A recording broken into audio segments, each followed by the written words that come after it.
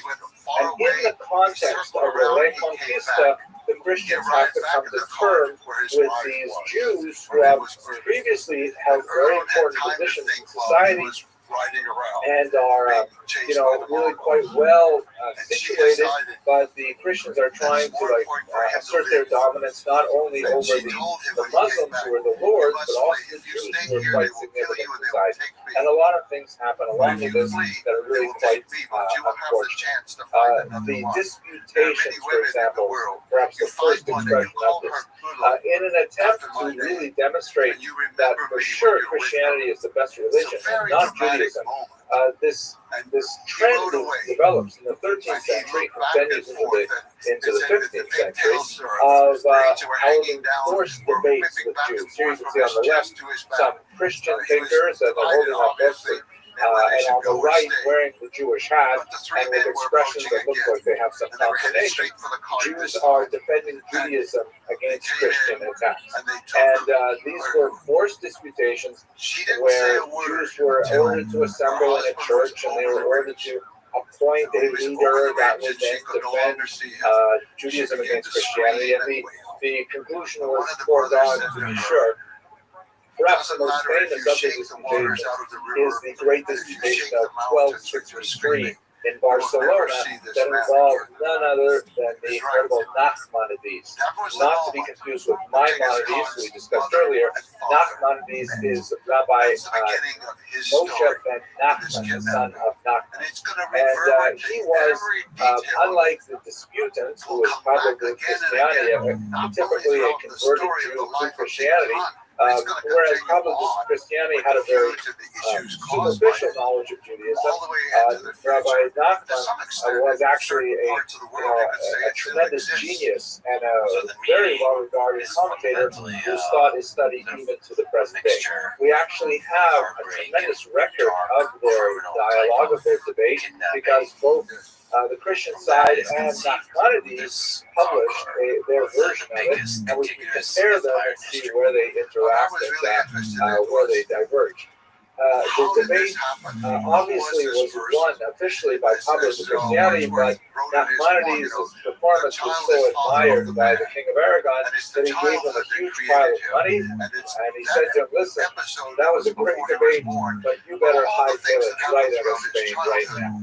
And so in his old age, Nachmanides had to flee Spain, really because he had done such a fantastic job in this particular debate, and he made his way to Israel, where at the end of his life, really, he started a new career and re-established the Jewish community in Jerusalem in the late 13th century. When he arrived, he said they did not even have a minyan, a quorum of 10 men over the age of 13 in Jerusalem, small places. They had to like bring Jews in from the surrounding villages, but Nachmanides was able to restart that Jewish community.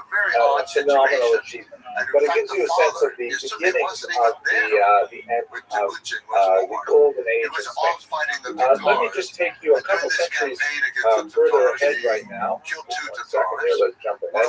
Because we have to talk about the Inquisition. To understand the Inquisition, we really have to go back about 100 years before it was instituted in Spain, in the year 1391. And that year, there was a wave of pogroms that spread through northern Spain in particular, and many Jews were forcibly converted. The Inquisition was established almost 100 years later as an attempt to deal not with Jews per se, but to deal with those Jews who had been forcibly converted to Christianity, but were not behaving as Christians were expected to behave. Now, you might say to yourself, well, of course they're not going to be behaving like Christians because they have been forcibly converted. What do you expect from them? That we should realize that the Catholic Church at this time, and really for centuries afterwards, was kind of trapped in this theological conundrum that when a Jew was baptized, even against their will, there were many dominant trends in Christian thought at that time that meant that they were actually converted, and there was nothing you could do about it. They were now Christians. The sad example of this is really from the 1840s when there was a young boy named Edgar Notara, shown here in this Oppenheim painting, who lived in Bologna, Italy. And the story went, and by the way, it's going to be the subject of a major motion picture that's being produced by none other than Steven Spielberg.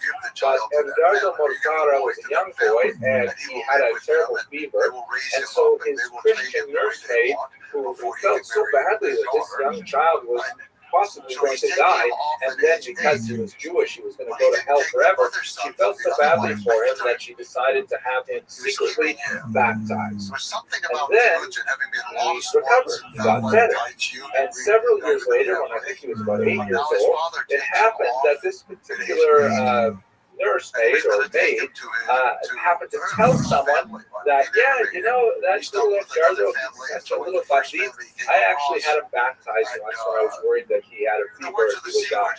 This got back to the Vatican police, and amazingly, as you see in this particular scene, which is not exactly historically accurate, but nevertheless, it gives you the sense of the emotion, the Vatican police actually kidnapped this young boy from his home and took him into the papal palace to be raised as a Christian. Why? Because he was baptized against his will when he was a baby. He had no clue that he was baptized. He had no clue that he was actually Christian according to Christianity. And this was a horrific event. Of course, the parents complained and the parents sought redress, but the papal states had power at that time in Bologna, and the Pope refused to release him. It became a cause célèbre across the world. The great Moses Montefiore became very involved. Jewish organizations all over the world, including in New York, were protesting and demanding that, you know, this is after all the 19th century. You can't just kidnap a child for religion. But the Pope ultimately did not release him under this principle that once he was baptized, he wasn't a Christian. What ended up happening to Edgar was he ended up becoming a Christian priest. You can see him here on the right. He actually made a career of later proselytizing Jews. Here he is photographed with his mother and with his brother, and you can see kind of the strange family dynamic going on in this particular picture. But this is an example of the kind of restrictions placed on Jews who were even forcibly baptized that was pertaining even in the 19th century. So now if we go back to Spain, what happened is in the 1390s, you had all these Jews who were forcibly converted, and they were, once they were converted, they just sent one right back to being Jewish. They lived in the Jewish community, they kept kosher, they kept Shabbat, and so on. They might do some token Christian activities, like maybe they would show up at church, maybe they would wear a crucifix in public, but in reality, they were still very well integrated into the Jewish community. marrying into each other's families, retaining a Jewish lineage, and so on. And moreover, this is what's especially fascinating, they now had freedom of movement in Christian society because they were technically Christians. They're no longer bound by the restrictions imposed upon them when they were Jews. They were free to pursue any profession, they were free to travel, they were exempt from punitive taxes and so on. And so this became resented because here were people who were obviously still considering themselves Jewish, who were still totally integrated into the Christian economy of Spain. By the way, at this point, there's a huge historiographic debate, which we won't get into today, but there are many scholars who feel that the Inquisition was primarily a religious affair, which is sort of the main narrative that I've given you at this point. And there are others who say, no, it's primarily an economic issue, because a lot of Christian burghers that are Christian city dwellers and merchants were saying, this isn't fair. They've got an unfair advantage because they have all these connections with other Jewish communities around the world. And, they can do all kinds of things. And they're Jews after all. They're just pretending to be Christian. They should not be getting the same economic rights as us. So the Inquisition was brought in specifically directed at Jews who were baptized and their descendants, because they were called new Christians. Even for multiple generations, they were called new Christians, and they were required to repent their awful ways. The Inquisition, which was established in 1478, was accompanied by torture, and there, as you can see in this horrible image here that shows this hand-crushing device where the victim was expected to stare at the cross and think upon his sins while these handles are turned and breaking the bones in the hand and so on. And under torture, Jews were, these new Christian Jews, were expected to confess and say, oh yes, all these other friends of mine were also actually Jews, practicing Jewish rites while they were Christians, and they would be arrested, they would be subject to torture, and they would give up a whole host of things, and eventually it just took over the whole society, like a Stalinist purge would take over society. The elements of torture used by the Inquisition were absolutely horrific, and have become proverbial. For example, this terrible device of torture is called the post tear, and it would be inserted into an orifice in the human body, many possibilities, and then a person will be asked questions, and if they fail to answer appropriately, the ring at the back will be turned, and it will be slowly expanded, ripping internal membranes and so on. Absolutely horrific kind of torture. So the Spanish Inquisition, even though you have Monty Python, it was no joke at all. It was a horrific thing that really affected Spanish society on a very deep and elemental level. Jews who confessed were often forced to wear these things called San Benitos, these humiliating tunics, and by the way, for life. You would wear this for life if you were found guilty of Judaism. And then after death, they were often actually placed on the walls in churches as a reminder of the family shame that people had to live with after the Inquisition. Absolutely horrific kind of persecution at this time. And to get back to the idea of an economic motive for this, betraying a Judaizing family, if the family was found in fact to be Judaizing, then the betrayers would get a share of their possessions. And this could happen even after death, where Jews could, die and be buried, and then could be put on trial by the Inquisition. And if they were found guilty of Judaizing, post-mortem, then their property would be divided amongst the Inquisition and those who named them as Judaizers. So there's a profit incentive to this entire process that could go on forever. The ultimate end of the Inquisition process was, of course, the horrible auto da fe, the public burnings that would take place in many cities, including in the New World, which were like huge, rock concert events where you would have public burnings of these Jews who were accused of Christian activity.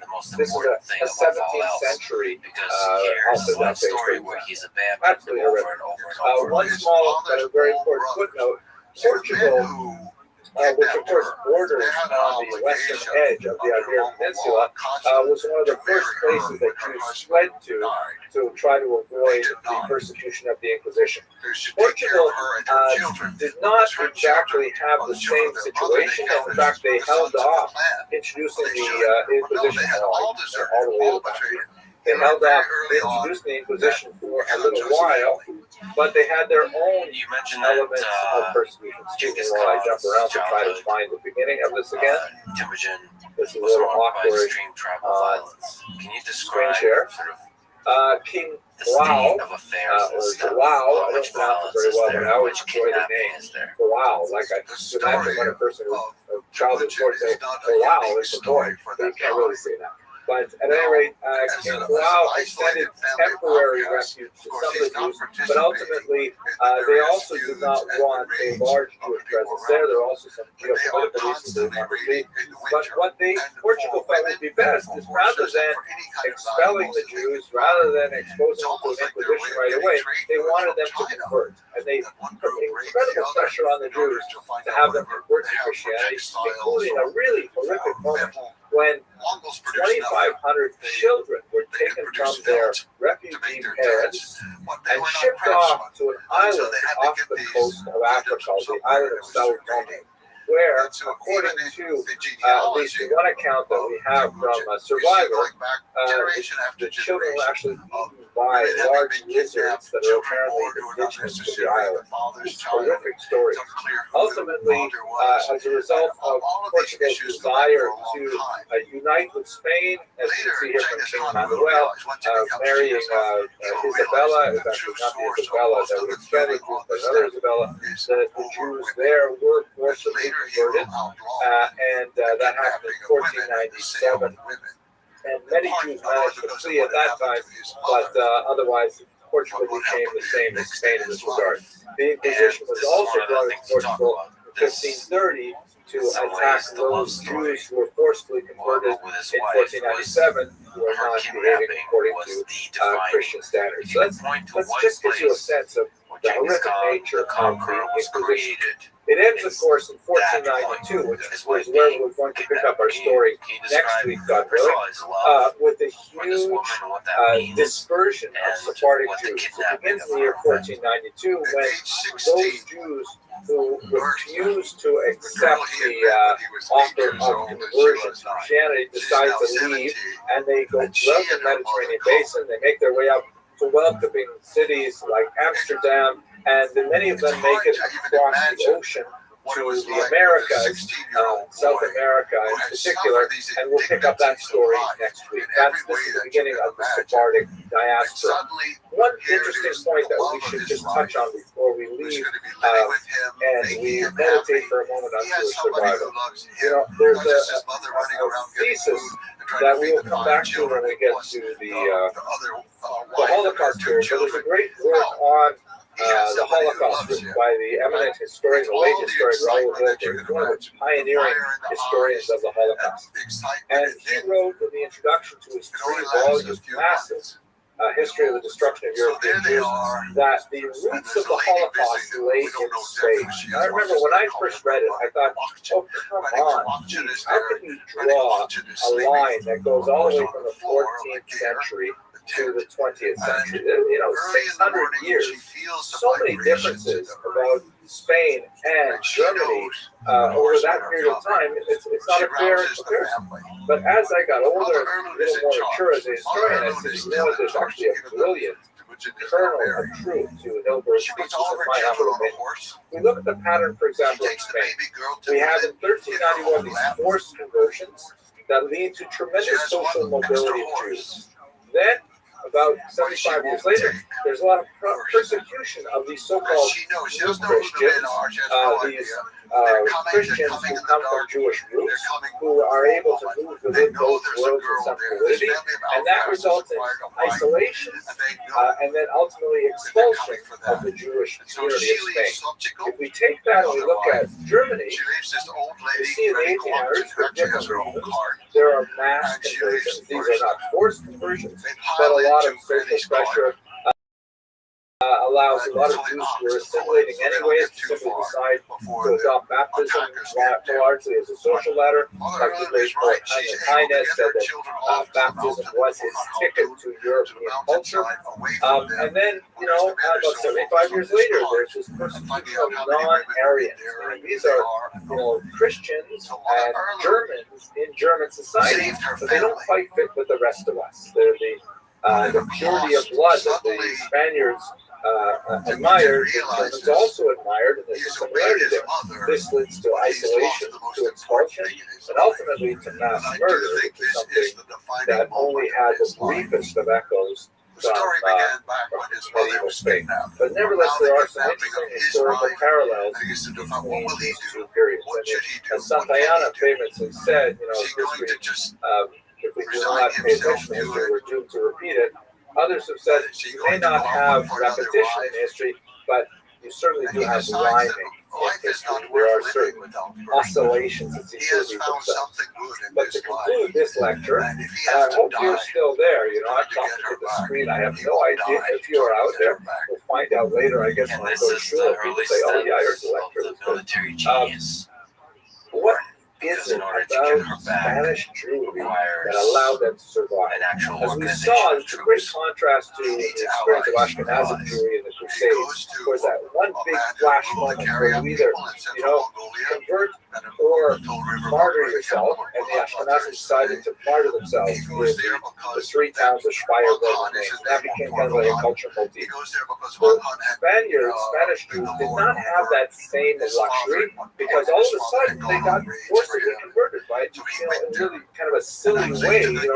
Holy water sprinkled on you, or some holy man walks by and says, now you're Christian. Like, what are you talking about? But nevertheless, they're caught up in this, not in like a dramatic moment of fire like you would have, the synagogue surrounded by angry Romans, but now it's kind of like just sort of a religious fiat. What do you do with that? So the Sephardim developed ways to adapt to their new reality, their new identity, without sacrificing their Jewish identity. And let us remember the fierce attachment that Sephardim had to their culture, particularly as crypto Jews. We'll talk more about this perhaps next week.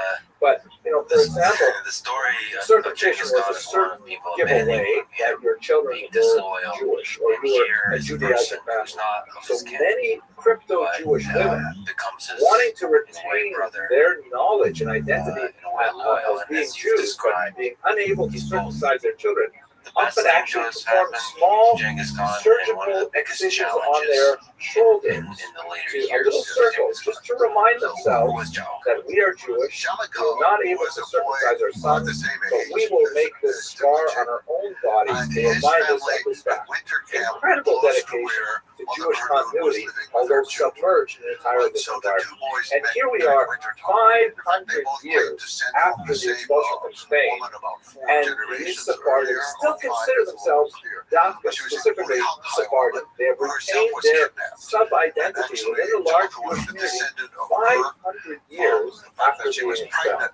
I mean, that's amazing. I consider myself a Lithuanian Jew, barely, even though it's now been like 3 countries removed from Lithuania. And it was my own grandparents who fled Lithuania to come to Canada. And like, my children will consider themselves maybe distantly Lithuanian, but primarily American. And that sub-identity disappears so quickly. How is it that Sephardim get so strongly attached to their identity 500 years later? It's an amazing thing. And I think it is a testament to Jewish survival. Okay, I basically come to the end of my lecture. I hope this works for you online. I think we had a much smaller crowd than we would have had without the virus. But at any rate, we're going to maintain continuity for the internet audience. And hopefully all of this will be over soon and we'll be able to get together as we usually do. I hope you have a fantastic week. The 2 boys meet, they become good friends playing on the ice. And so they're playing on the ice, and then very early on, I think when they're about 10 or 11 years old, they decide to make a pact. It's called becoming Anda. Anda is more than a friend. A friend is like in the language, and there are several different types of friendship, but Anda is a friendship That's beyond the friendship. I got it now. Great. I'm on mute. I'm asking everybody else to mute. And I'm be there forever. okay. So listen, everyone, please make sure you are on mute because it will really disturb the experience for everyone else. If you are not, I have the How do we put it on mute? so you just sort of move your mouse along. You'll see at the bottom left there's a little microphone there, and On my phone. On my phone. on your phone it's star 6. On the ice, I will say, And then now winter you're time going it will to go. get the clip. It could be Okay, great. up to 50 degrees. Okay, thank you. Try star 6. I will let everybody know that if I can't get people to mute, I may have to remove you from the class because it's like imagine a regular bricks and mortar classroom if all of a sudden people are talking in the middle of class and everyone in the room can hear it at the same volume. It'd be really embarrassing. You hear the celestial sound that is unlike Yes, I am hearing you, and I'd rather not. I'd rather just be able to speak. So, I know. Try again. So once there's one this relationship of Honda, okay, then a couple years later they swear it again. But this time there's like older boys, and they have bows and arrows, and so they exchange arrows. Great. I'm seeing some new happening. Great.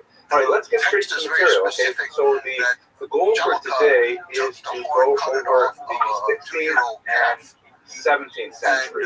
We're going to be looking at a pretty tumultuous period in Jewish history that begins with the Iberian diaspora. That is the period when the Jews are exiled from Spain and Portugal and make their way around the Mediterranean basin and all the way out to the New World.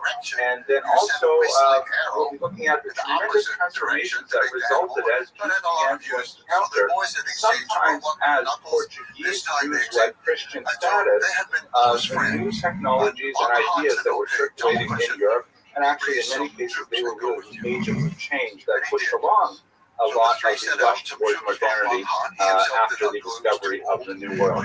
We're going to look at a tremendous period of instability with the Khmelnytsky rebellion in the middle of the 17th century that was followed almost immediately by an episode of tremendous impact on the Jewish people, that is the false messiahship of Shabtai Tzvi. And then we'll wrap it up with some reflection on survival. That's the plan for tonight. The image that you're looking at is actually a classic piece of art by Ilya Repin. It is a representation of the Zaporizhian Cossacks writing a letter to the Ottoman Tsar. And this is a representation of the Ukrainian freebooters who are really kind of like alienated from traditional society. They're living in encampments along the Dnipro River, and these are the people who are primarily associated with the rebellion of 1648-49 that will return to a little while. But it's really an amazing piece of work, so I wanted to call it out. Let's go straight to the material. First of all, let's have a look at this map. I'll better find a good place to put my own face in this recording. Last time was just a little too small, I think. People complained they could not see my chain of Punim. You know, when I was a little boy, for a long time I thought that my Hebrew name was Chain of Punim. Every time we went to visit my grandmother, she would call me Chain of Punim. At any rate, here's a map that shows you the diaspora after the Spanish expulsion of 1492 and the Portuguese forced conversion of 1497 that also resulted in another wave of immigration, although Portuguese Jews frequently had a lot of difficulty actually leaving the Iberian Peninsula. But as you can see, there's a huge wave to the most obvious locations that is into the south of France, then southward towards the coast of North Africa, and many Jews made their way to Italy in particular. The reception that Jews received as they landed on those shores was often quite cruel. In some cases, including on the Italian peninsula, Jewish communities themselves actually turned away boatloads of refugees, arguing, incidentally, it occurs to me now, that they were likely carriers of slaves and they could not make a home in their communities. Jews were often the prey of unscrupulous pirates who take their money and then literally leave them stranded on the coastline of some deserted place in North Africa, or even worse, simply murder them and throw them overboard.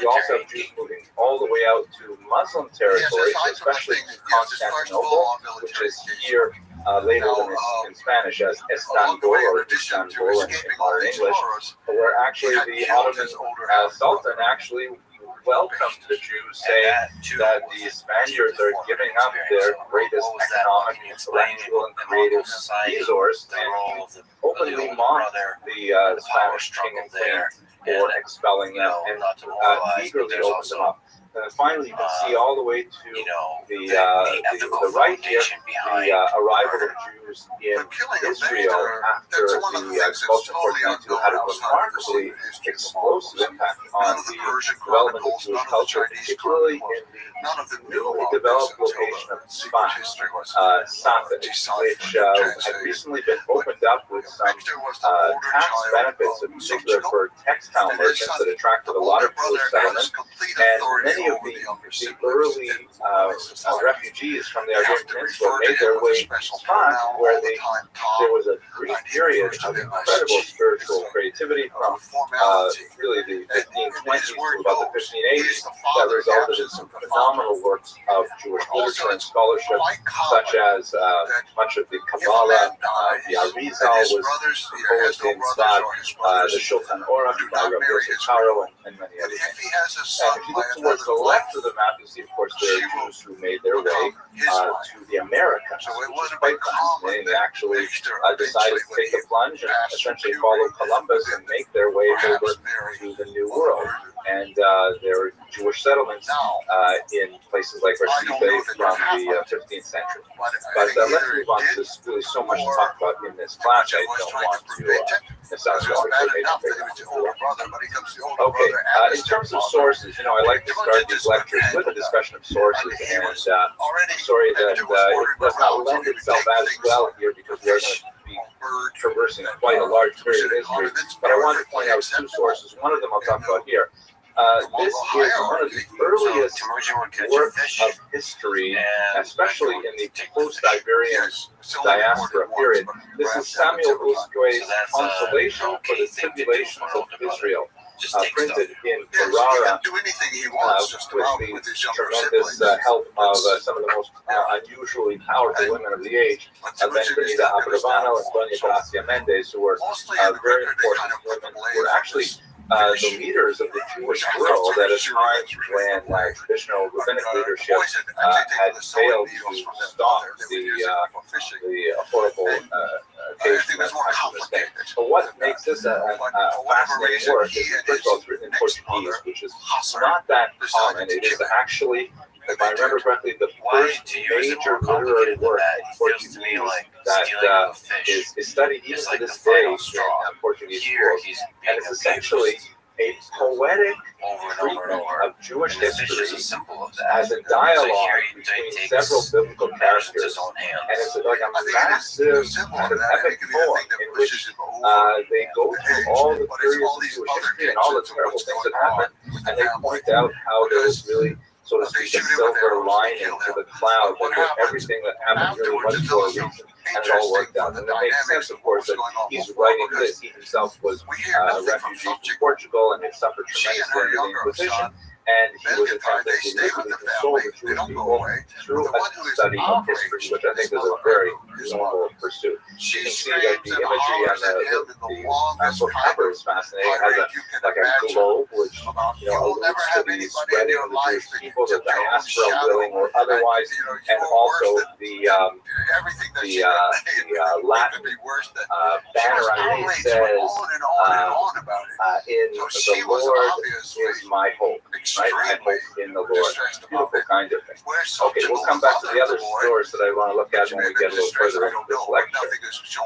Now, let's move on. One of the other major things that's happening at this time is the Iberian diaspora, particularly in Amsterdam. The Netherlands was actually a fairly welcoming community for Jews, but you had this unusual phenomenon of the Portuguese Jews in particular. You'll recall that the Portuguese Jews were all forcibly converted under tremendously horrific circumstances.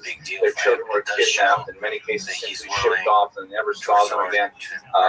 They came to horrible ends on the deserted islands off the coast of West Africa. And that they were persecuted horribly after the Inquisition came to Portugal in the 1530s. And many of them, for generations, were raised without any knowledge that, in fact, they were Jewish. It was dangerous, of course, to tell your child that you were actually Jewish, because that could trigger a whole series of persecutions for the family if they were to go around, speaking about their secret Jewish practices when they were supposed to be outwardly completely Christian. So it happened that Uriel da Costa was an unusual individual. He was told as a young adult, he was very theologically inclined, he actually studied to be a priest, and when his mother told him that actually he's Jewish, he was so enthusiastic about the possibility of adopting his Jewish lifestyle and the Jewish religion when he came to Amsterdam. Unfortunately, in a kind of like a tragic Balchuva moment, he was surprised that although Judaism sounded so beautiful and so wonderful, Jews were somewhat less so, and he was especially taken with cognitive dissonance when he realized that there were a lot of Jews who simply didn't live up to the ideals of Judaism, talking in shul and cheating on taxes and who knows whatever other things. And he ended up becoming a gadfly of the Amsterdam Jewish community. He was repeatedly excoriated by the leadership, and he was actually put into Karen, into excommunication 3 times because of his attachment to his ideal vision of Judaism that did not jive with his appreciation of the real life Jews who were not necessarily always up to the challenges that their religion faced before them.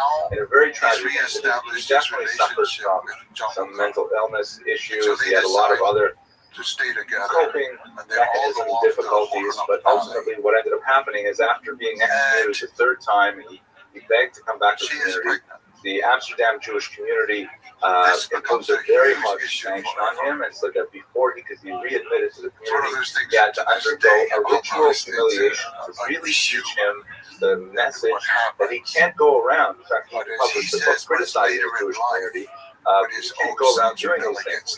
And in synagogue, they actually flogged him symbolically with a very, not in a painful way, but in a way that symbolized the ritual disapproval. And then, amazingly, they had him lie down on the steps, the thresholds into the synagogue, and they had all the members of the community walk over his own body into the synagogue. After this horrible humiliation, which he accepted because he really wanted to be back in the community, he went home. He wrote a 12-page suicide note, which was it's a very chilling document. It hasn't been published. It's called, he wrote in Latin, an example of a human life, and then he took a revolver and shot himself. Terrible story, but it is indicative of the difficulty that many of these Portuguese Jews in particular had to reacquaint themselves with the Jewish community at large. His approach to Judaism, sort of sense of what is ideal, and kind of like coming out from outside the community, was actually instrumental in influencing a lot of other thinkers, including another Amsterdam native, Baruch Spinoza, who is shown here on the left of Acosta. Now, this is just a piece of fantasy. They did not overlap in years, and Spinoza was not, sitting on the knee of Acosta. But the artist Rothschild is trying to tell us something about how the experience of Acosta, first with his Portuguese Inquisition, and then later with his encounter with the Jewish community, would ultimately inspire Spinoza, who also went through a similar kind of excommunication experience. So this is just putting in our heads some kind of sense of what it must have been like to survive the Spanish Inquisition, and then to try and reintegrate into the Jewish world. And this is all happening in the 16th century. Another fascinating thing that's happening at the same time is that Jews are becoming much more enmeshed in the leading scientific theories of the day. Jews have always been information workers, so to speak. Jews have always been, really quite literate and numerate, and so as a result, whenever there were learned people gathering to discuss anything except, let's say, theology, like Jews were not particularly well known to best of my knowledge in Muslim or Christian theology, but they definitely were when it came to any of the medical sciences, for example. And let us not forget that it really wasn't until the late medieval period that there were clear distinctions between what we would call today sciences and what we would call today humanities. You know, a learned person, a doctor of philosophy, was expected to know all the knowledge that was available at the time, and there was no real scheme between, you know, knowing literature and knowing pharmacology. Those were all part of general knowledge. So this is a period of time when it just begins to start getting more and more specific, and there's no like real strong, it's still the cutting edge of technology, so there's no real strong barriers to allowing intellectually motivated Jews into some of these emerging areas of science, especially in astronomy, which is expanding dramatically in the era of Galileo and Kepler and so on. Technology, look, nice guy. By the way, if you're on a phone, make sure you punch *6 to mute yourself, because the heavy breathing is a little bit distracting. One of my favorites of this particular period was an unusually enthusiastic and very productive scholar named David Gans, who was a prod Jewish scholar, very much involved with Tycho Brahe, who was one of the most important astronomers of the day. This happens to be a fascinating photograph. It's his gravestone. And you'll see here, if you zoom in, his is the first documented use of the Star of David as a Jewish symbol, specifically in history. We tend to think of the Star of David as a very, very old Jewish symbol. It's really not. It's more of a modern, even 19th century symbol. Although things like the menorah, the Cohen hand, things like that are much older symbols. The six-pointed star, which has all kinds of interesting ramifications why it is so, was especially associated with some of Gans' thought. And you can just barely see at the top of the star, sitting on it, is the outline of a goose. And that's kind of like a pun, because the name David Gans in German and in Yiddish is in fact goose. So it's kind of like a pun on his own name. He also was a historian. Wrote a very important work called Semas David, which is a more rabbinically oriented history of the world, which portrays the kind of emerging scientific consensus and emerging scientific enthusiasm that you see among the rabbis at this time. Where this reaches its apogee, in my humble opinion, is this amazing book, which would only be written another 100 years later, but it's called Sefer Abrit HaShalem, which is still studied today. If you go to a regular Jewish bookstore, especially in the Hasidic neighborhood, this is like a science compendium. The translation of the title is the complete book of the covenant, and the author, Horowitz, basically wanted to introduce the amazing world of science to Jewish readers. It's a fascinating, wonderful book to read. And it gets into all kinds of amazing historical sciences, of course, of the 18th and 17th century. So it's kind of funny to see that here in the 21st century, it's still avidly read, but nevertheless, it is kind of like one of those kosher introductions to sciences that we have at this time. So these kinds of things are developing in the immediate post-Iberian experience. This is accelerated, of course, by the development of printing technology. Jews are early adopters of new technologies in general. There's a lot of reasons for this. Part of it is because economically we tend to live at the margins of traditional societies, right? For most of the medieval period, it was not wise for Jews to invest in real estate, because Jews could and were expelled from countries with very little notice, and then there goes your investment completely. Jews were always involved in, well, we spoke a little bit last week about money lending, about financial pursuits, things like that. But, not every Jew is so well inclined towards those kinds of tasks. But various kinds of artisanry, like silversmithing, goldsmithing, was definitely very popular for Jews. Those are portable trades. Also the arts, because these are things that reside in the mind, things that they're very portable trades. So Jews were always very involved in music, poetry, Ashkenazim a little bit differently, but certainly Sephardic literature. So you begin to see Jews looking for new opportunities economically with regularity, and new technologies are always the way to find new economic models. So printing became something that Jews found really wonderful quite early on, and so you have a lot of great early Jewish books. Here's one that's specifically connected to the material that we've been discussing, the post This is the famous Ferrara Bible. I think I may have shown it to you in a different lecture, but just a closer look at it. This is a translation of the Bible into Spanish to make it possible for Jews who were unable to read in the Hebrew anymore because of the difficulties of the Inquisition. They had lost their Hebrew over several generations. Of course, anything in Hebrew was completely contraband. If a Hebrew book was found in your possession, that used to be exposed to the worst abuses of the Inquisition. The only exception, ironically, would be for medical doctors who are allowed to keep books in Hebrew for medical purposes, and of course that's anyway. So here, have a look at this artwork. This is rather amazing, right? This is on the front cover, and it shows this boat with the mast broken, and it's clearly being driven by these heavy winds, blown by these angelic creatures, and there are these frightening sea monsters, and it's a very kind of like intimidating picture to put on the front of the Bible, but the idea is to say that the content of this book will guide us through the difficult seas ahead.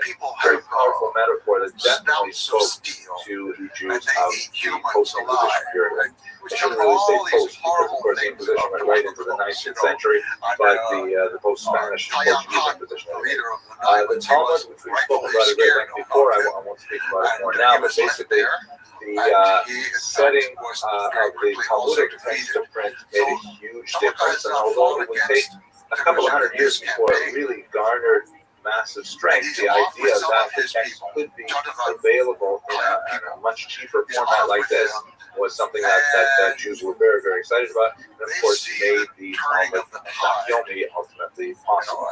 Not so much the Talmud possible, but all right, let me slow down a little bit, because now we've got to talk about one of the most tumultuous moments in Jewish history, and that is the terrible Zerat Tachlatach, with translation, the evil decree of 1648-49.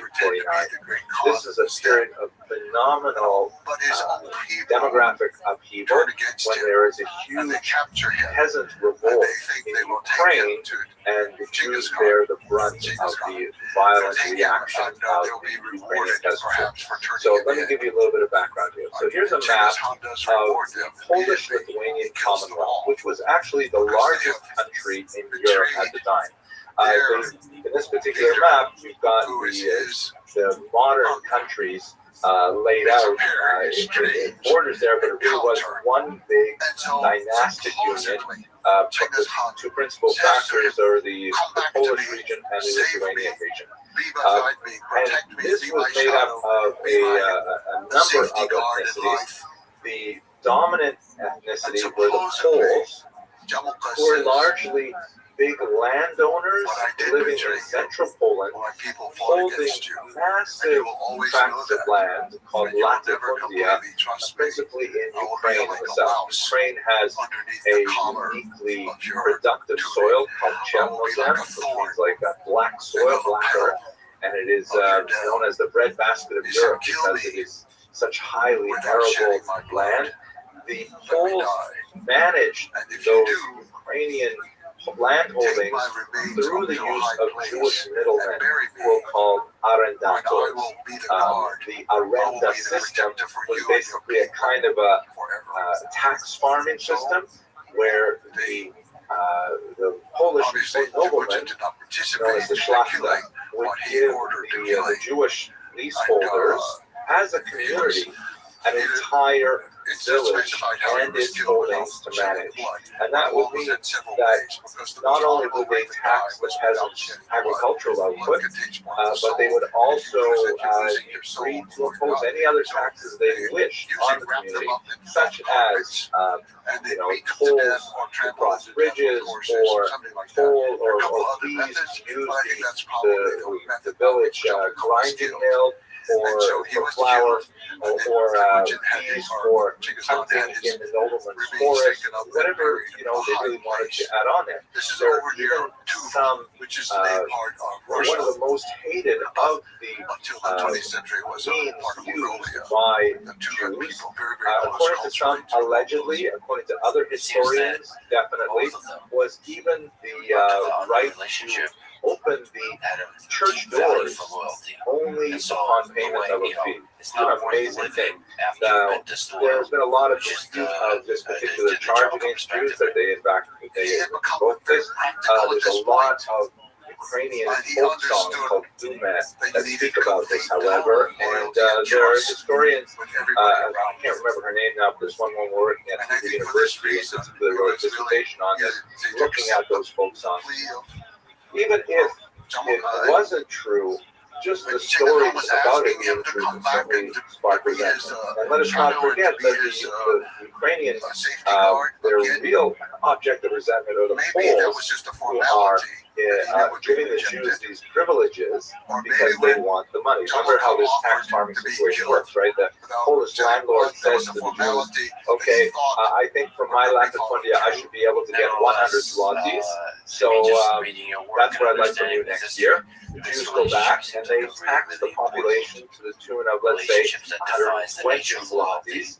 And they give the nobleman 100 and they keep 20 for themselves. That's their fee for doing the taxation services.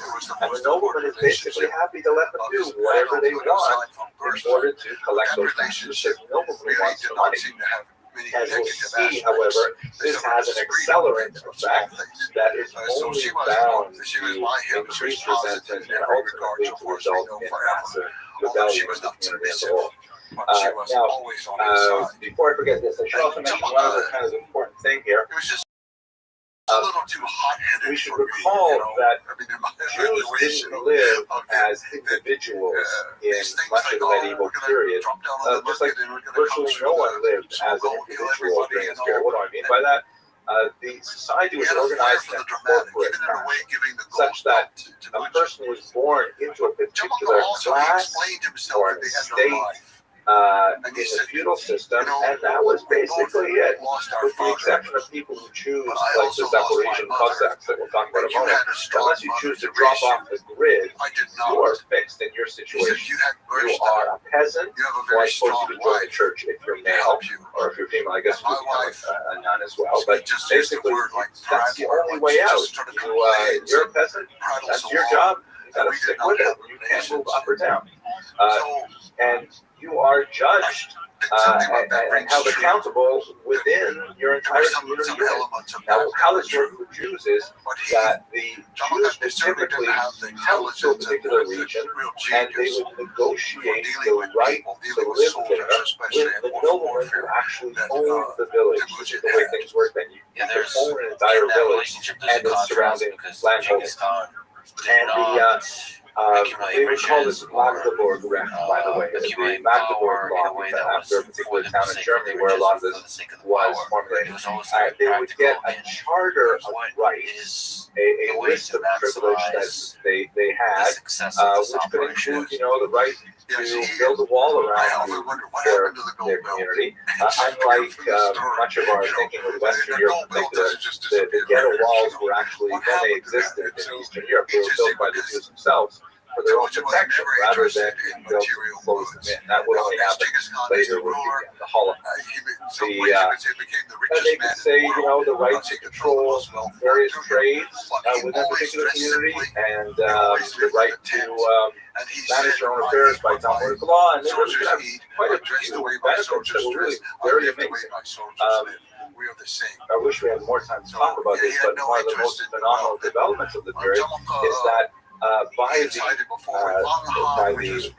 18th century, the early 18th century, a little bit of the 17th century, the Jews He in just didn't have Poland the and temperament, Lithuania I think, that was going to be actually helpful joined for all of Genghis their Khan's continued communities rise. together That in a is one of the massive powerful things state about within a state Genghis called the Khan's story Council is of he Four came from Lands. nothing. And this represented really a And he did phenomenal what achievement I of Jewish see and self-government, understand where becomes they could not corrupted only by the riches, govern their change own existence fundamentally within a remain the given same. municipality, but they could Person actually does extend not have the value for consistency material of things. Talmudic He law changed and from the matured in Baltic various Sea ways to the of Black life, as Sea. we It all was do. amazing. We hope They we would do. meet a couple of But times he a never year, became principally in the city of avaricious in any Lublin, way. He and was they would never make greedy. laws He for was the never entire inquisitive. He Jewish kept the simple population. life. Phenomenal But achievement, part of the really. simple life for him Now, meant that no so one was that's allowed really to what would write happen about is him. Jews would No one was typically allowed come, to we make have his this likeness. happening They couldn't already paint in a the picture 12th of him. century and They onwards, but couldn't make particularly in the a 16th century, statue of Jews him. moving No into the building Polish could be Lithuanian built dedicated to him. Commonwealth. No They palace, would get no Magdeburg tomb, Recht no to work in temple a of any particular sort. area, Not even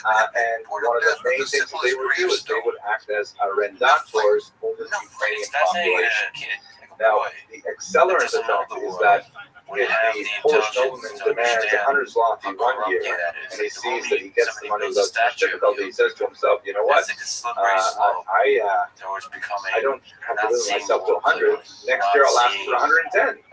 The year after surrounding 120. yourself with And so the sycophants that Ukrainian don't tell peasantry you ends up bearing information, more and more of not the being burden. able to And select the the Jews right are like people the to lead leading armies edge of or the to sphere lead here, the who are territories that you who are conquer. taking the money It's to interesting give that to he the had Polish that landlords foresight and feeling the of pressure of the don't highly reward, resentful Ukrainian don't population as well, not worship. surprisingly. That's because that's a dangerous One road to last go down. detail, and I got to go to the next It's very slide. hard to explain The, how he we should recall that stuck there to that, are how some he got it. significant You're religious so easily scenes corrupted going by on here as power. well. The Jews, of course, are Jewish. The Ukrainians and are yet overwhelmingly he maintained Orthodox. this very And that's not fierce Orthodox like attitude you have Orthodox towards Jews as well. his It's a relationship technical was term with in the the people church. around It him. basically refers to the Eastern God Church as a mostly, whole, or distinct from his the Roman private Catholic part Church. of the army. Among the distinctions are, for example, they can have a married clergy. There's some distinctions in the way that the church ceremony is run, the base language of the ceremonies and so on. But and then no statue Poles are, of course, Catholic. until And so you had the Polish Catholic lords imposing their will through the Jews on the Ukrainian Orthodox population, and the Ukrainians resented all of the consequences. One last though important detail, and then we'll talk about the actual rebellion itself. One of the in his lifetime. People couldn't take more notes. Even the noxious army was that elements of the horrendous system is something called propaganda, which refers to the monopoly on the distillation and distribution and sale of alcohol, which the nobleman frequently gave his to children the Jewish communities. right? So when you read in these stories about the Jewish innkeeper and Krishna and things like that, it's usually referring to the reality that Jews were given this right of propaganda up until, of course, well, let's just leave it at that. It changes when we get to the 19th century, but in the 17th century, this was the situation. So if you were a Ukrainian peasant and hard work the day in the field, and you wanted to go and have a drink of alcohol at the end of your hard day harvesting or whatever it is, you typically would not be able to make a bottle of moonshine yourself. That would be prohibited. And you couldn't go to the liquor store. You had to go to the Jewish inn to get your alcohol. Only the Jews, under the right of propaganda, were given the authority to distribute and sell alcohol. So many of these inns were primarily for the purpose of serving alcohol. Moreover, Jews could sell this alcohol on credit. So you can imagine a Ukrainian peasant, hard work in the field, comes back, works, goes to have a few drinks, doesn't have any money on him right now because he's been, it's not harvest season or whatever, so he runs up a tab. The tab bears interest, and when the harvest season comes, he goes to settle up his bill. He's got this massive, insurmountable bill in front of him, and there's a tremendous amount of resentment. As we discussed last week, everybody loves credit when they need it, but everybody hates it when they have to pay it back with interest. So Jews were kind of like in a very precarious situation It begins with what we would say are the partially the result of myths. circumstances Well, as a whole, because it's not like the Jews had a tremendous diversity of options. This happened to be a fairly attractive option as long as things remain stable, but it was set to a ratchet effect where things would become increasingly and increasingly unmanageable, and ultimately result in this peasant explosion that happened in the 17th century. The explosion was led by this man here. So this earlier history You may is have just the seen his name genealogy spelled of Chmeil. and it's also in there because I bought a jar. They call it water jar the fool. That's just the Polish spelling. The pronunciation is definitely Bogdan Chmelnytsky, and this is the transliterated version of Ukrainian. As I mentioned earlier, he led a group of these Cossacks. The term Cossack or Kozake in Ukrainian refers to multiple different groups, but in this particular context, the 17th century refers to Ukrainian peasants who were typically impoverished and had just dropped out of society. They ran away from their leaseholding for various reasons, and they ended up creating these freebooter kind of cowboy-like settlements on the inaccessible rapids of the Dnipro River south of Kiev. And from there, they engage in a lot of sort of bigotry. In Ukrainian culture, they have the kind of image of like Robin Hood. They go out, they rescue Ukrainian children who are taken as slaves by the Ottomans. They go and they raid Polish villages and they beat the Jews and things like that. The idea is that they were like sort of like the free will spirit, the freedom-loving Ukrainians. For Jews, of course, they are terrifying, primarily because in 1648, this is the beginning of the Zayran Chatan, Bogdan Chmelnytsky leads these otherwise poorly connected groups of individuals to be the spearhead of a much larger national movement in which it becomes a major military attack on Polish dominance, and they attack the local Polish-dominated villages. And of course, there are not a lot of Poles living there. They're primarily living in the north of Poland itself. So they attack the Jews. A horrible series of pogroms that washed over the area from 1648 to 49 as they made their way north. Jews frequently ran to the Poles for assistance, and the Poles, surprisingly, did not regard the Jews as their allies in the fight, and frequently simply left them to the Ukrainians. It left an incredibly difficult stain on Ukrainian-Jewish relations that still reverberate to the present day. But I think some way to understand this essentially socioeconomic conflict was, if you think about like the riots in South Central Los Angeles, when there was a lot of African American anger over white dominance and the difficulty for them to make economic progress. And when they went and rioted in South Central LA, they didn't go and attack Bel Air or Hollywood. They attacked the Korean grocers who were living in their neighborhood.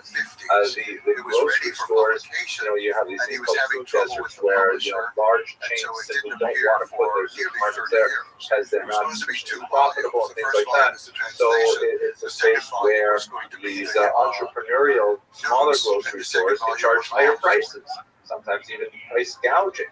And so it was the Koreans who were the ones who felt the brunt of Ukrainian anger. And similarly, in this case, it was the Jews who felt the brunt of the Cossacks' anger. Now, the number of Jews killed is a matter of some debate. Some of the early accounts, and by the way, much of the treatment of this period is handled so powerfully by Rabbi Nathan of Hanover, who left a tremendous analysis of it, which actually is quite, when you actually read the text itself, you see he's unsparing in his criticism of the Jewish community behavior as well.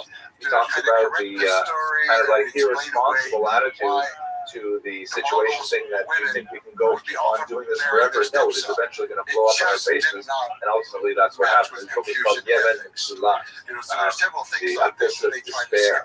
Quote from I lost my train of thought. So, oh yes, how many Jews were killed? So you do see some hugely inflated numbers, like a quarter of a million Jews killed. That is most likely nowhere near the real number because if you look at the demographics, the Jewish population immediately after the war actually begins to significantly increase. And in fact, they were not anywhere near that number because there before the Polish-Ukrainian war as well. Reasonable numbers, however, might put it as high as 60,000, which is an incredibly large number for the 17th century. 60,000 pogrom-related deaths. You know, we're dead in our sensitivities because we lived after the most bloody century of all time, the century that had the Holocaust and numerous other genocides as well. 60,000 doesn't sound like such an amazing number, but it was really a phenomenally difficult number, especially afterwards. One last detail here, and I want to just pay attention to another source. One of the references we have, it's not a large one, but it's a significant one. A woman named Nicola Hamel, living nearby in Germany. She refers to this period in her memoirs, in which she describes how refugees from Jewish Ukraine would make their way westward to Germany, and her family actually took in some of those refugees, like my grandparents themselves, took in orphans from the Holocaust to be raised with their own children. So Bertha Pappenheim is shown here. She is actually a very famous woman. She was a German woman who led the anti-slavery movement at the turn of the 20th century into the 1920s. Now, amazing thing about her. She was actually a direct descendant of this woman, Gluco Hamel, and in this particular photograph, she's actually wearing the clothing that Gluco would have worn in the 16th and 17th century. So Gluco was a fascinating source because essentially what she did was, at the age of about 75 or so, if I remember correctly, she was kind of depressed. Her second husband had passed away, and she'd gone through so much challenges in her life with, bankruptcies, marital heartbreak, and so on. Her children started keeping a journal. She ended up writing, 70 little tiny notebooks that eventually made up an amazing journal. Really big description of what it was like to be a Jewish woman at the end of the 17th century. And it recently just came out in a new edition. I haven't read it yet, but I'm really looking forward to it. It is an amazing book because we have very little comparable to that, not only among Jewish women, but among any women of the 17th century. And I'll just tell you one quick thing about it. It's amazing because what she thinks of as being totally normal for her to do would, make any feminist proud, in the sense that she's like so involved in international business and in local affairs and in politics, and it's just like, well, please, that's what we gotta do. There's no like kind of sense that women are like shuffled aside and not allowed to be involved in these things. She was deep up to her elbows in all kinds of amazing things. Really a great book worth reading. So let us continue. So the sort of last major story of the 17th century, you can see that it's a tumultuous century, right? There's all kinds of exciting new things happening with new science, new technologies, new ideas circulating, but at the same time, there's a lot of these medieval upheavals, peasant rebellions, and so on. And the darkest moment is one associated with this man, Shabbatai Tzvi. He was an unusual young man who, some of the early historians looking at Shabbatai Tzvi regarded him as a Rasha, as a very wicked person who intentionally deceived the Jewish people, claiming he was Messiah, only to later betray them. More modern scholarship, beginning with the great Gershom Scholem, who wrote a very important biography of Shabbatai Tzvi, recognized that he probably suffered from something like, I'm not a psychologist, but something like bipolar disorder or depressive disorder, like that. Please be sure to push *6 so that your line is muted. And he was originally a very well-regarded young man in his community in Smyrna. He was actually a hot, sought-after prospect for shidduchim.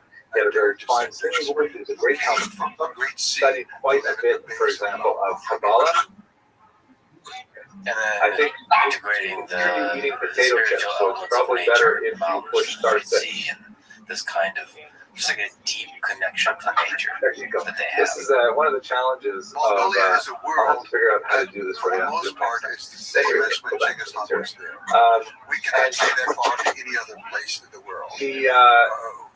I'm talking about for America from just a few hundred years but ago. around the It was age of 18, entirely he refused to different. marry. Ultimately, he would later marry. That's another But story you in can't itself. say I have a separate lecture on it, but I don't want to go into it now. He married also, by the way, the Torah. He actually had a ceremony where he got married to the Torah itself.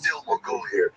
It's one of the He began largest countries in the world. to experience what he called illuminations, where he began to be convinced that he could do amazing things, like he could levitate. Or that he could traverse massive distances in the, in a fraction of a second, speed so severe. And this would have just been probably chalked up to being eccentric, and on the larger point of eccentric until he ran into this individual, As we return to the feeling of Temujin and Genghis Khan, what's it like looking at this place that has not changed? I'm not really that expert in this period, but if I were to hazard a guess, I would think that Nathan of Gaza is a little bit more on the villain side of Shabtai Tzvi. Nathan of Gaza recognizes the tremendous propaganda value of Shabtai Tzvi's message. And he circulated it widely, and he promoted the idea that in fact Shabtai Tzvi was Messiah, and amazingly, he actually garnered quite a large following. This attracted the attention of even Christian artists. We have a lot of woodcuts like this that show Shabtai Tzvi coming into towns and being met by hundreds of adoring Jews, where he would bless this one and say, I'm going to make you king of Ethiopia, and you are going to be the king of, I don't know, Turkey, whatever it is. And he began to lead a messianic movement. Christians were actually quite fascinated to see that, wait a second, the Jews are actually thinking this guy's Messiah. Is it possible? And then in fact, from sources like the Book of Ammon, that so many Jews in Western Europe simply sold all their belongings in order to join Shabtai Tzvi on his track to go back to Jerusalem and claim his title as the king of the Jews, initiate this new messianic period. It was a really and truly a fascinating time, but the story, of course, ended in a huge debacle. We are. What ended up happening is he presented himself to the Ottoman Sultan. He was completely delusional at this point. And he presented himself to the Ottoman Sultan, and he said, okay, here I am the king of the Jews, the Messiah. It's time for you to give me Jerusalem now so that I can initiate the Messianic age. And the Ottoman Sultan said, I have a better idea. How about you convert to Islam and I let you stay around? So amazingly, Shabtai Tzvi converted to Islam. You can see him in his thoughts as he's waiting for the decision what to do about the Ottoman offer. He converts to Islam along with his wife. Most of his followers are completely crushed, and they return home dejected, realizing that the entire messianic experience was completely flawed and did not come to pass. However, a small group of them called the Division, that's they're called now, I said, wait a second, maybe this is part of the great messianic story. Maybe the Messiah go through the other great religions. Maybe we have to become Muslims in order to initiate the Messianic period. And that's, in fact, it didn't exist right up to this day, and they had a very large role to play in Turkish politics as well. Fascinating and sad story. We'll pick it up again when we speak about Hasidism, because many see a link between the failed messiahship of Shabtai Tzvi and the kind of social forces that drove forward a desire for something new in Hasidism. But that will be next week. I'd like to conclude this lecture here. I'd like to conclude this lecture with a couple of thoughts. as is our want, we should reflect a little bit on Jewish survival. And I think it's especially appropriate in the situation that we're in right now. Now, God willing, this video will be online for some time, and people will watch it and say, what is he talking about? Well, obviously I'm speaking to all of you in March of 2020, when we are just at the very beginning of this unprecedented moment in world history, as we're faced with the coronavirus epidemic, COVID-19, and everybody should be well and healthy. And, there are unusual parallels, which I'd like to think more about, but what's relevant for us today is that one of the skills that Jewish people have that allows them to survive these challenges is that they are adaptable.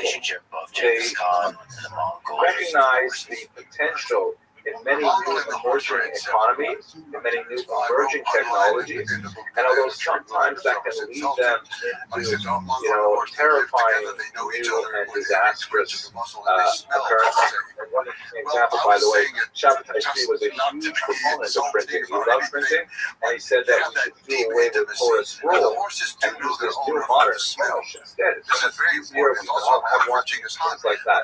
So it can be a weakness, but on the whole, I think it is a strength. With that, I want to conclude with one last note. If you are interested in hearing more about that specific line of argument, in a few minutes I'm going to be participating in a new venture that is spearheaded by Rabbis David Bashevsky and Ardo, and it's on this website, ou.org/OULive. They're putting together an online forum that will discuss such issues while we're all kind of sheltering in place like this. Okay, I want to thank you very much for joining me tonight. I'm sorry that it has to be virtual in this way, but I hope you found the lecture useful, and you all stay safe, healthy, and I look forward to seeing you. Thank you very much. Wow. When you said this color was brown, what color is this? We're going to end the meeting now. Okay. Thanks very much. Take care. It's just amazing. I mean, they have words based on sort of how smooth the coloring is, and the variation in the texture, and all the different. Today in English, sometimes you can put them together. We say like yellow brown. Nice to see you all. I'm glad that you're able to join me for a quick discussion of an important period in Jewish history. I really hope that everyone on the line is doing well, and your loved ones as well. This is a tense and difficult time for all of us, and I just hope that you should all have a refuah shalema and should stay away from any of the untoward and negative effects of this current public health situation. In today's lecture, what I'd like to do is to kind of orient us geographically and chronologically within Eastern Europe for the first part of the class, speaking specifically about the Russian Empire, which was a major center of Jewish population. From about the 16th century onward, that really becomes the central primary place where Jews are living in Europe. And then once we talk a little bit about the political and social realities of that time, I want to look in greater detail at this remarkable reform movement known as Hasidism. What exactly was Hasidism? How did it start? What were the major features of Hasidism and so on? Placing that within the historiographic context as how scholars have tried to understand Hasidism over the years. And then I'd like to speak about the reaction of the Misnagdim, the so-called opponents of Hasidism, that is, the traditionalists who viewed this kind of new revival of Judaism with considerable skepticism, to say the least, and talk about the rather intense disputes that erupted in the late 18th and early 19th century between the Misnagdim and the Hasidim. And then finally, let's look at the Haskalah, which is yet another movement that emerges primarily from Germany and has an extremely influential impact, not only on the conflict between the Hasidim and the Misnagdim, but really on the unfolding of Jewish history as a whole throughout the 19th and 20th centuries. And that's going to basically take us over the course of the lecture. I hope you'll find it useful. Let's get started right away. So let me just make sure I'm putting this off this page.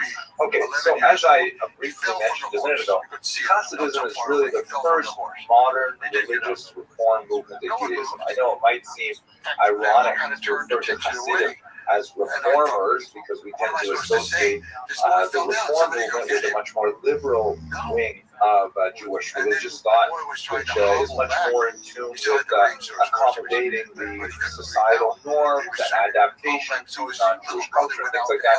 These are generally antithetical to much of Hasidic thought, although, as we shall see, Hasidism is really quite a diverse phenomenon, and there are Hasidic movements which are much more open to outside society than others, but in general, Hasidism tends to be a much more insular movement, a much more inward-looking movement, viewing the outside world as something toxic and so on in general.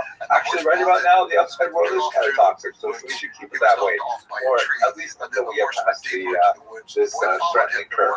At any rate, it is a movement that began in the 18th century and injected a phenomenal amount of religious fervor and energy into a rather desiccated Judaism that had become really, bogged down in a lot of intellectual casuistry and a lot of Talmudic mental gymnastics, and many felt that Judaism had really lost the kind of joie de vivre that had so distinguished it in other periods of history. They felt that it had become really an intellectual movement that was so focused on the meritocracy of those intellectual superstars that the common person really had no way of accessing the deep reservoirs of spirituality that were locked within Judaism. Hasidism really strove to unlock those things, to make them available to the common person, and to a large degree they succeeded. So we're going to study that particular movement. But let us begin first with a discussion of the Hasidic, the historiography on Hasidism. And I'm going to outline three basic trends that have occurred over the last 150 odd years of historiography that will give us a sense of how historians have looked to this movement and have tried to place it within its larger context. So one of the first and greatest of the encyclopedic historians is the incomparable Heinrich Gratz, who wrote the first multi-volume massive encyclopedia history of the Jews that goes all the way from biblical period right up until the 19th century. He's actually a very important historical figure in his own right. I'm going to speak about him a little bit more when we get to the modern period, but he had a decidedly negative approach to Hasidism. He viewed Hasidism as a renewal of kind of a Jewish superstition, that it was overwhelmingly negatively influenced by Kabbalah, which he felt was also part of the larger history of Jewish superstition. He felt that Hasidim were credulous peasants who simply didn't know much about the beauty of Talmudic traditional Judaism, and they went in for following charismatic snake oil salesmen and other types of local leaders. And he generally had a very negative view of Hasidism as a whole. Hasidism, as I will show you in just a moment, God willing, is primarily an Eastern European phenomenon. You see it happening in the 18th century, primarily in Poland, in Ukraine, to a certain degree in Lithuania, but primarily in the southern regions. And Gratz was much more oriented towards the West, much more oriented, although he had roots in Eastern Europe, he was oriented towards the modernizing movements that were associated with the West, specifically the Haskalah that we'll come back to in about 30 minutes. And so he looked down on the Hasidim in general, and he viewed it as kind of like, the embarrassing country bumpkin relatives that we sophisticated Jews have. So he definitely had a very negative approach to Hasidism overall. This is contrasted with another great encyclopedic historian, the phenomenal Shimon Dubno, who also, like Gratz, wrote a massive multi-volume history of the Jews, and Dubno was much more involved in the actual day-to-day life of Eastern European Jews. He's about half a century ahead of Gratz in terms of the progress of historiography, and Dubno viewed Hasidism as an authentic expression of Jewish folk culture. Rather than looking down on it from a rather intellectual, sort of rarefied position, he viewed it more like an anthropologist would, saying that Hasidism was, an extremely creative, innovative, new way in which Jews were expressing their Jewish identity, and it should be celebrated.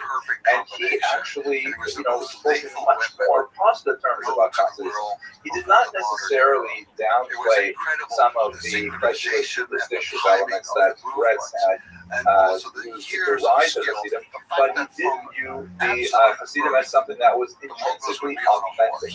Kind of like it was something that actually came from the people. It was not some kind of crazy thing that was faddish or latched on to them. And so he valorized the Hasidim in a much more significant way than his predecessors. And we come sort of full circle when we start looking at the work of Martin Buber, who is not really a historian, more of a philosopher, a literary scholar.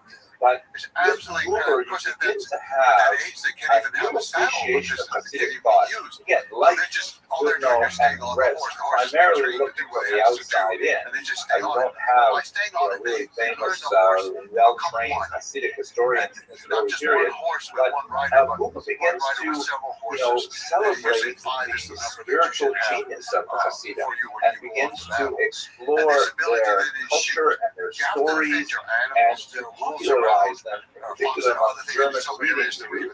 And he begins to sort of turn the corner of looking at Hasidism as something that is really a major innovation in Jewish thought. And this is essentially the way that historiography has continued since Buber's demise in the middle of the 20th century. There's been a lot more kind of fair look at Hasidism as an indigenous Jewish phenomenon, looking at it as a complexity, recognizing its, frankly, very complex spiritual sophistication, and recognizing that it has deep roots in the Kabbalistic tradition that is really at the core of what the movement stands for. So nowadays, Hasidic historians are no longer participating in the kind of negative approach to this whole movement as we saw in the beginning. We really have come full circle with the historiographic approach. Now, that does not say that it is an uncritical approach by any means. There are definitely some pretty bizarre historians working out there looking at the economic origins of the Hasidic movement. We'll touch on that today.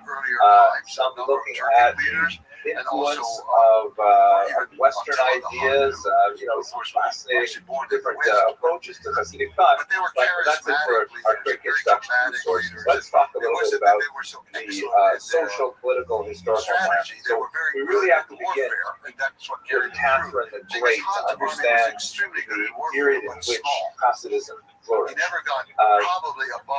The roots of Hasidism are in southern Podolia in particular, which is a region of Poland. But very early on, Poland is absorbed by its three neighbors. Poland, you recall, is we talked about it last week. Polish-Lithuanian Commonwealth, massive state with a significant Jewish population. They're linked together. The municipalities are linked with the Council for Land, which is a phenomenal achievement. But it went into a period, the country, not so much the Council of Land, but the country for sure, went into a period of internal political decline for reasons that will take us beyond the scope of our talk today. And as a result, by the time we get to the end of the 18th century, Poland is simply swallowed up by its three neighbors, by Germany, Austria, and Russia. And they simply decide to carve Poland off the map in the space of three distinct partitions. Poland,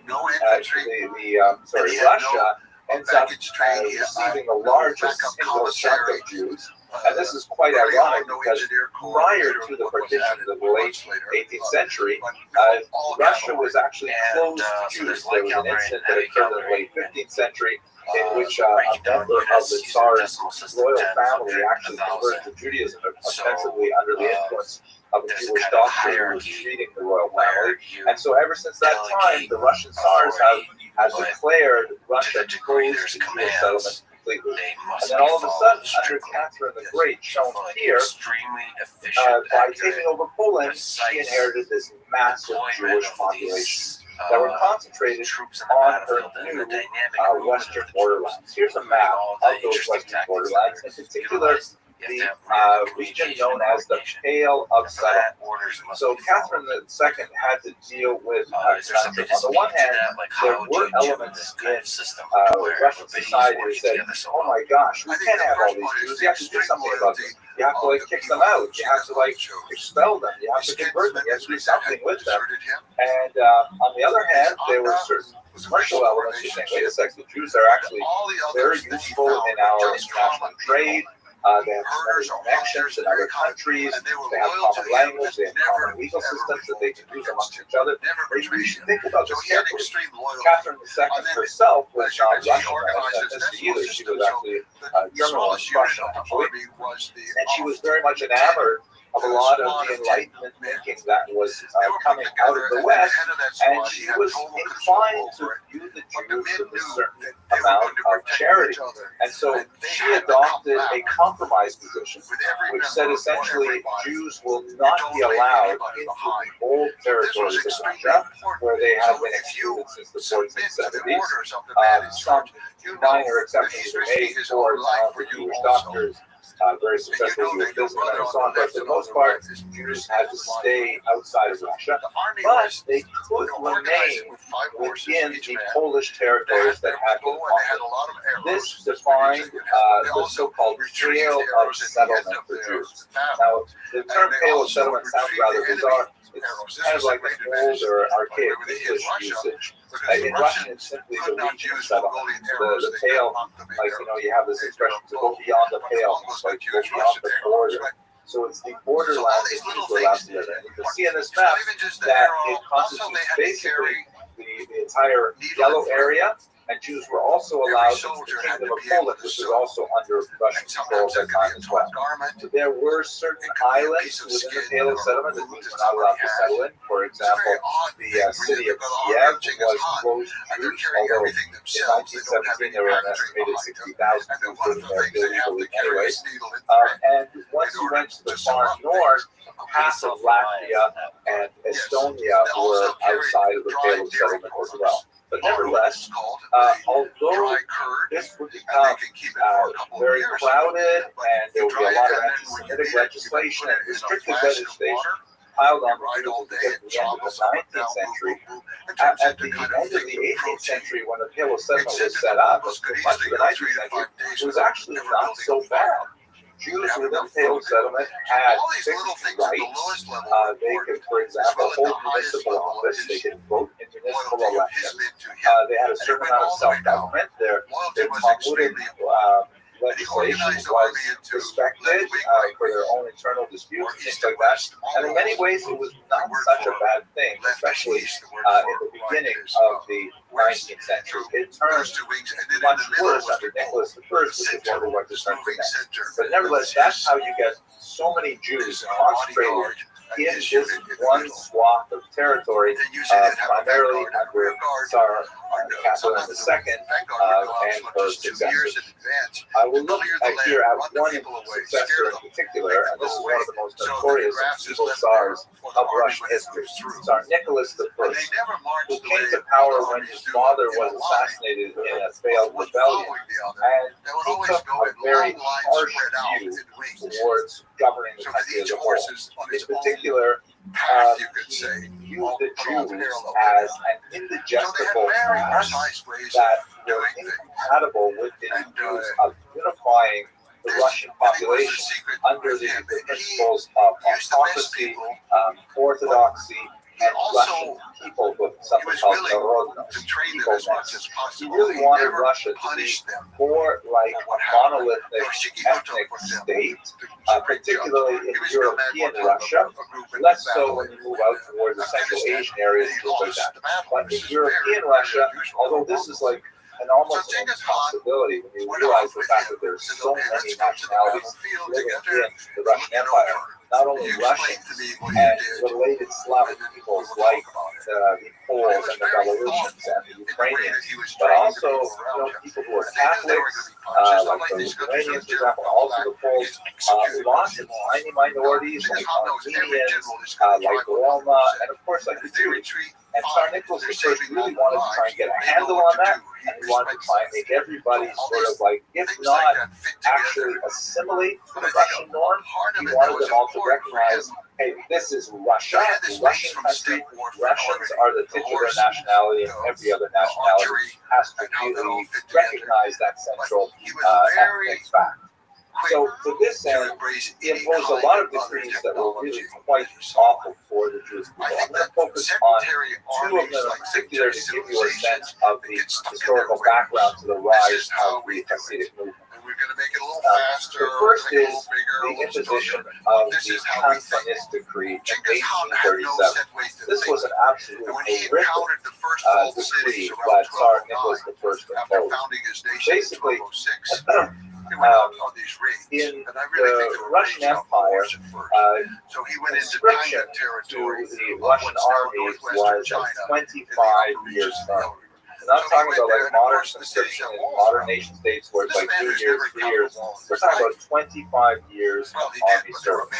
So that means that for most Russian families, it was typically like second sons who didn't want to become priests would say, okay, you know what, I'm not going to get any land, and I don't see much point being an industrial worker, so you know what, I'm going to be a soldier. And that would be a career, and it would be a reasonable career. So Jews historically, not just in Russia, but really much of Europe, have typically avoided conscription by paying a double tax. This was to be amenable not only to the Jewish community, but typically to the governments as well, because the Jews were viewed typically as foreigners. It's true, living on indigenous soil for 1,000 years, but nevertheless somehow not of the country. And in fact, in Russia, right up until 1917, a Jew who held a Russian passport, it would say it would say, foreigner. The Jew could have been there for 20, 30 generations, but nevertheless they were not a native citizen. So the Tsar Nicholas I, he said, okay, we have to end this because the army is one of the greatest assimilatory institutions we have here in Russia. So starting right now, we are not going to allow the Jews to exempt themselves by a double name. Jews must support the conscription at the same rate as all Russian young men must. And furthermore, since the age of conscription was 18, and it was, by the time a young man is 18, he's really, formed a lot of his opinions in life, and he may be married, he may have children, all kinds of things like that. He's really, an adult in every sense of the word. Nicholas I backed off the minimum legal age of conscription to the age 12. And what would happen is Jewish children would be taken at age 12 and placed in 6 years of formal re-education center schools called cantons, and from there, then they would move through their 25 years military service. It was a devastating decree that Jews could no longer exempt themselves from this, and in fact, the children would be taken at a very young age with the explicit purpose of assimilating them to Nicholas I's version of Russianness and Christianity and so on. But it gets much worse. We should remember that the Russian government was not a very efficient government in any way. It was not highly organized. It was overwhelmingly bureaucratic, rife with corruption, and they simply didn't have the mechanism to regulate this kind of demand.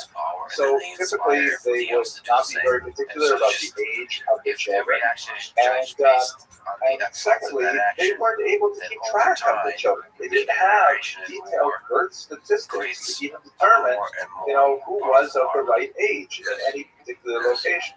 By the way, this is something that pertained right up until World War I. There were Jews who were conscripted into the army.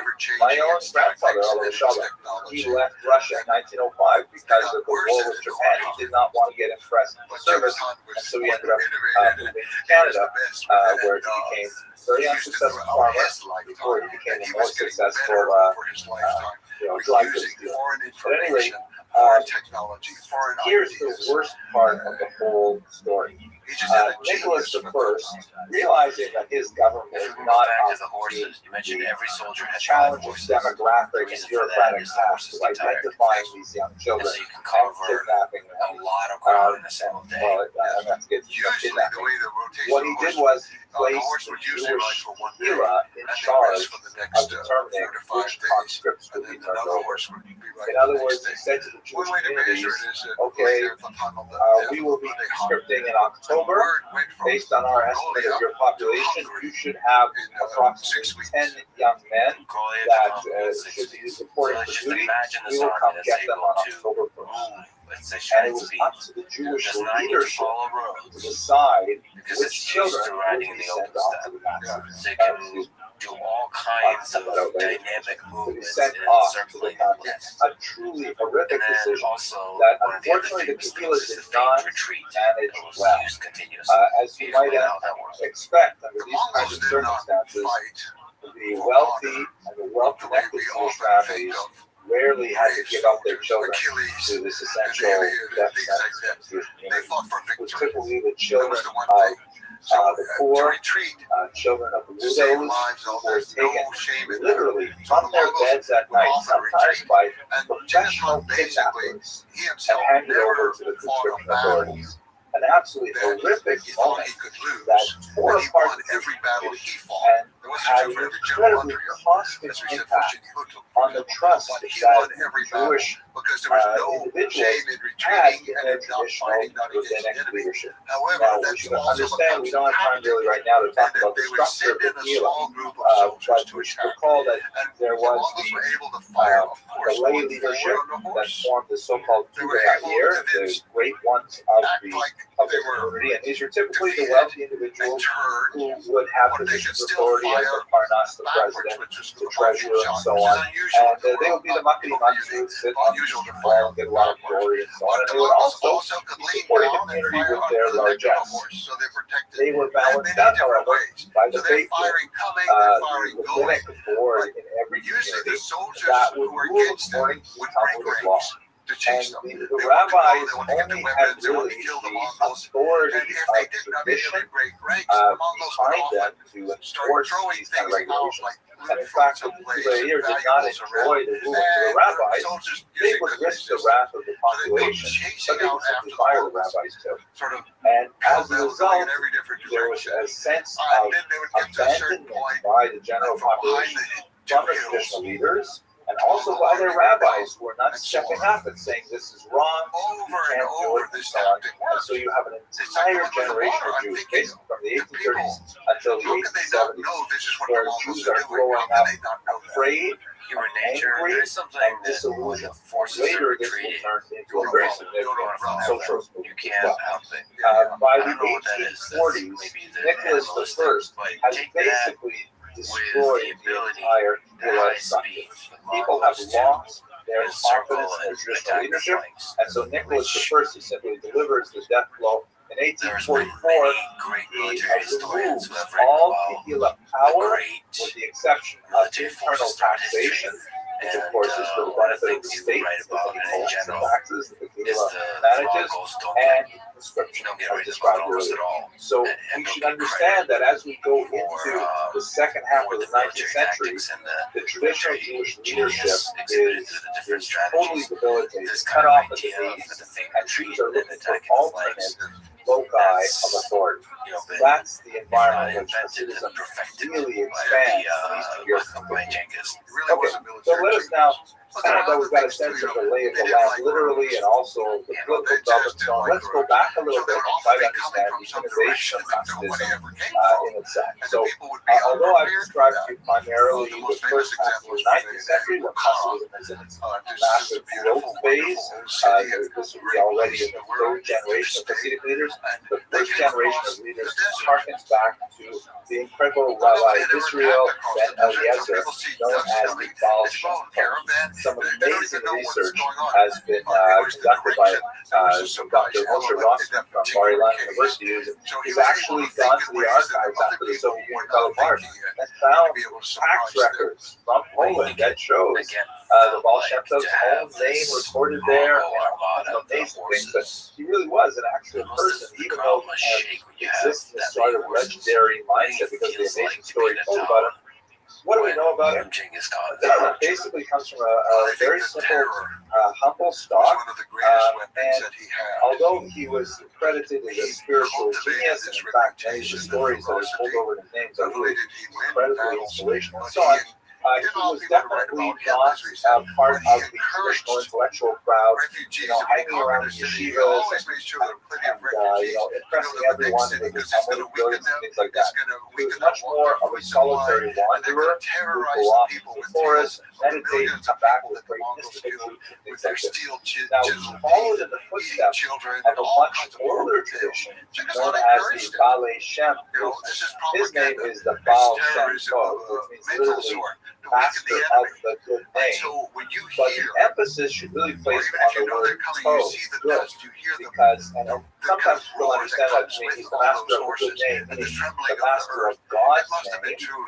That's an allusion to the very pronounced phenomenon of the Urgic Kabbalah in the Hasidic movement. That is the production of amulets, the recital of certain spells, and so on. By the way, they are enjoying a resurgence right now in the context of the coronavirus. It's fascinating, Hasidic amulets warding off disease that people are putting on their front doors, things like that, based on the wonderful stories of various Hasidic leaders and so on. At any rate, really from the 17th century and earlier, there are these people who are called Balei Shem, who would cater to the need of common folk by producing these kind of religious objects that were literally amulets, that were like things to ward off evil eye, things to help with a livelihood, finding a life partner, all kinds of things like this. And this was, the stock and trade of traditional folk religion of virtually every stripe, and Judaism is not unique in this regard. There are definitely many places where even today you go to a Judaica store and they will have a whole array of various, kind of like amulets that you can put in your car or on your front door or in your baby's crib that are essentially like prayers. If this were not a history lecture and more of a theology lecture, we would get more into what exactly these things do and what is the place in the tradition. But for the time being, let us understand that, for hundreds of years, Jews have been consuming these devices. So simply really thousands of years. We go all the way back to have examples of them from ancient Babylon and so on. But many of the people who produced these things were not necessarily reliable. They're not necessarily, the best examples of Jewish ethics and scholarship and so on.